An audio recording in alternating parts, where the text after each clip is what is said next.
Hey everyone, I'm Amber. Welcome back to my channel. When you're facing a tough problem, an investment choice, or a crossroads in life, why not try this blend of Eastern and Western wisdom? Ask yourself, what's the dumbest possible way to handle this? Strip away all the fancy stuff. What's the core issue at the heart of it? And do I really understand this thing, or am I just pretending to know? Once you have answers to these three questions, you're ready to make your choice.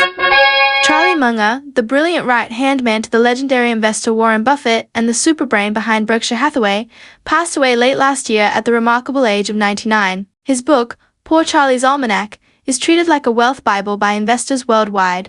This coke-drinking, thick, spectacled American grandpa shared investment wisdom in his book that turns out to be incredibly similar to insights written 2,500 years ago by an enigmatic old sage riding an ox in China, Laozi, author of the Tao Te Ching. Understanding their core thinking reveals how decision-making should work and how to navigate endless choices to avoid pitfalls. A crucial life lesson for everyone. First, to win, study how to lose. Munger had a famously quirky line, "All I want to know is where I'm going to die, so I'll never go there." This wasn't a joke. He was a master of inversion. Before investing, he didn't pore over success guides. Instead, he loved making a long checklist of standard causes of human misjudgment. Things like blind following, overconfidence, buying junk because it's cheap. And then, like playing Minesweeper, made sure he avoided all these traps. For example, back in the 1990s, everyone thought airline mergers would create giants destined for massive profits, sending stock prices soaring. Munger, however, shook his head like a prophet. Don't fall for it. This industry is inherently tough. Planes cost a fortune. Passengers only care about the cheapest ticket, and everyone ends up in a price war starving each other out. The result? Over 20 years later, the airline industry's average return was only about half that of the S&P 500. Countless investors cried over their losses, while Munger's foresight, born from his deep market understanding, proved true. Over 2,000 years ago, Laozi wrote in the Tao Te Ching, "The movement of the Tao is returning." Simply put, when things reach an extreme, they reverse direction. He added an even more profound line, "Disaster is that upon which good fortune depends," suggesting that within misfortune, seeds of good fortune might be hidden. Don't be overly pessimistic, nor blindly confident. Munger applied this brilliantly. During the 2008 financial crisis, car stocks plummeted like scrap metal.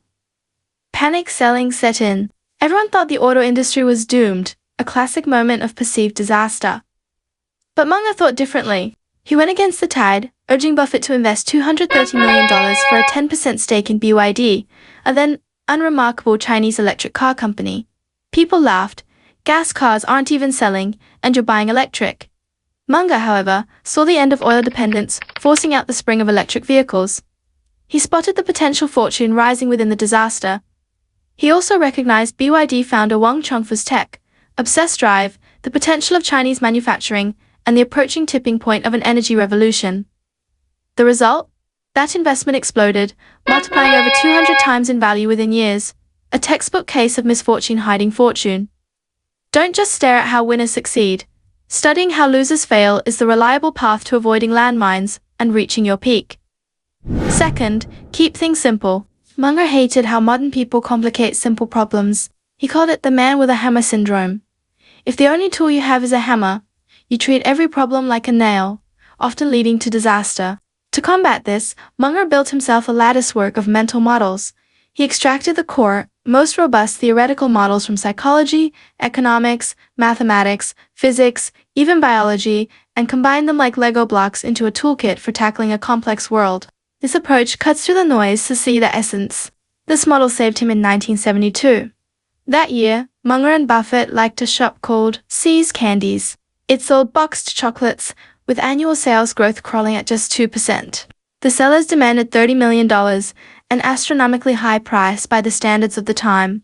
Other investors scoffed. Such slow growth, so expensive. Only a fool would buy. Munger, however, focused like a detective on one super simple fact. Hey, look. On Valentine's Day, guys willingly pay 50% more and stand in long lines to buy these chocolates to make their girlfriends happy. This isn't just selling sugar. It's selling love, status, making her smile. That kind of pricing power is pure gold. They bought it at the asking price. Even more amazingly, after buying it, Munger didn't do any complex expansion spree.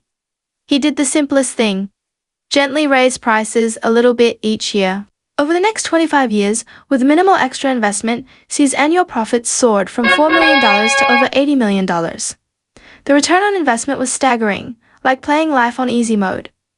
If Munger hadn't understood psychology alongside finance, he'd have missed the hidden opportunity. Laozi saw this clearly 2 millennia ago. The great Tao is supremely simple. He also taught cultivation. Pursuing learning, you gain daily. Pursuing the Tao, you lose daily. Meaning, acquiring knowledge adds more and more. But truly grasping the Tao requires constant subtraction, stripping away the useless, flashy, confusing stuff to see the core essence.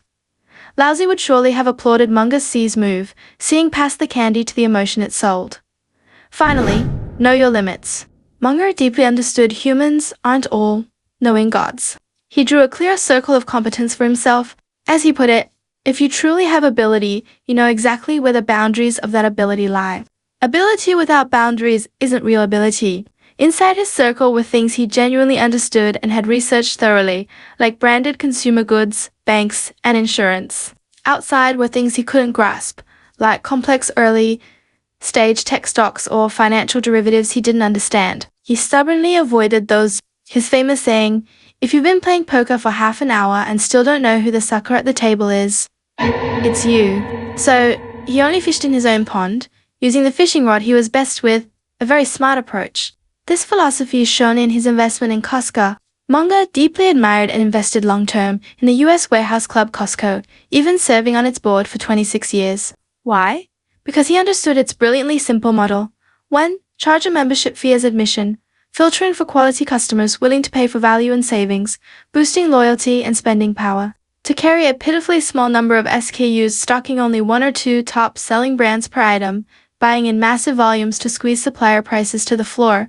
3. Be stingy with markups, adding just a tiny bit to prices, keeping them far below traditional supermarkets, relying on membership fees and volume to profit. This model of attracting affluent customers but serving them at the lowest prices created a super healthy niche.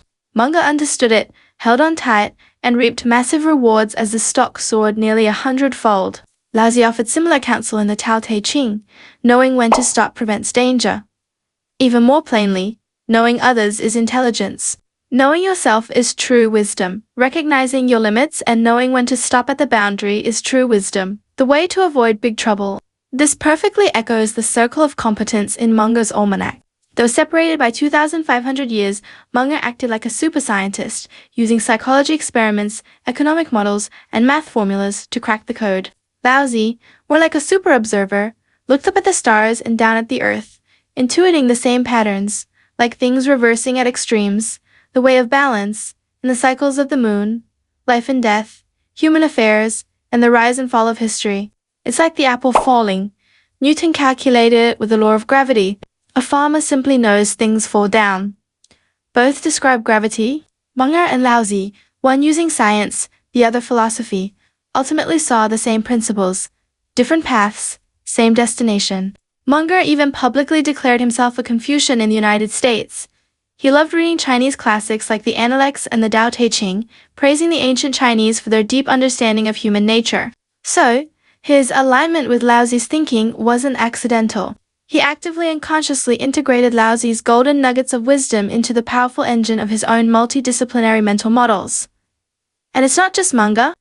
Look at today's most influential leaders.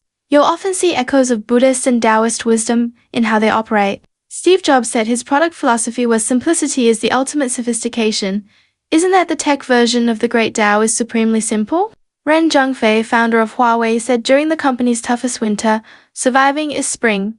He deeply understood that misfortune hides fortune, conserving strength within crisis. Zhang Yiming, founder of ByteDance, emphasized, beyond the boundaries of your cognition, it's all leagues to be harvested, sounding just like Munger's circle of competence and Laozi's, knowing when to stop, prevents danger.